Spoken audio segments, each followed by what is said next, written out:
রাতে বাচ্চারা কান্না করলে মাথায় হাত রেখে একটি আয়াত 7 বার পড়ুন, আল্লাহ পাক রব্বুল আলামিন ওই বাচ্চাকে সুস্থ করে দিবেন, বাচ্চার কান্নাকাটি করবে না। বর্তমানে ম্যাক্সিমাম জায়গায় সমস্যা হচ্ছে যে রাতে বাচ্চারা কান্নাকাটি করে, অনেক বাচ্চারা অসুস্থ হয়ে যায়, আস্তে আস্তে কোনো খাবার খায় না, আস্তে আস্তে শুকিয়ে যায়। এরকম হয় কি হয় না? অনেক বাচ্চাদের এরকম হয়। এটা জিনের সমস্যার কারণে হয়, অনেক সময় বদনজর করার কারণে হয়। বদনজর কিন্তু খুব ভয়ঙ্কর জিনিস। আপনার বাচ্চার ছবি ফেসবুকে দিবেন না। অনেকে আছে বাচ্চা হওয়ার সাথে সাথে ছবি ফেসবুকে দেয়, এতে কিন্তু বদনজর লেগে যেতে পারে। বদনজর কিন্তু সত্য, নবীজি সাল্লাল্লাহু আলাইহি ওয়াসাল্লাম জানিয়ে দিয়েছেন আল আইনু হাক্কুন, বদনজর সত্য।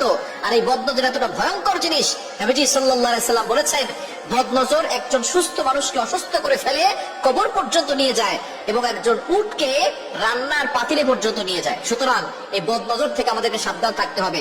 বাচ্চার ছবি ফেসবুকে দিবেন না। যে আসবে তাকে বাচ্চাকে দেখে বলবেন মাশাআল্লাহ বলেন, মাশাআল্লাহ বলেন। মাশাআল্লাহ যদি কেউ না বলে, বলে বাচ্চা খুব সুন্দর হয়েছে, স্বাস্থ্য খুব ভালো, দেখবেন বদনজর লেগে যাবে আর বাচ্চা খাওয়া দাওয়া করবে না, বাচ্চার স্বাস্থ্য কমে যাবে, শুকিয়ে যাবে। সুতরাং এরকম যদি আপনি মা হয়ে আপনার সন্তানকে দেখতে না চান, তাহলে আপনি অবশ্যই আপনার বাচ্চাকে যে দেখতে আসবে তাকে মাশাআল্লাহ বলতে বলবেন।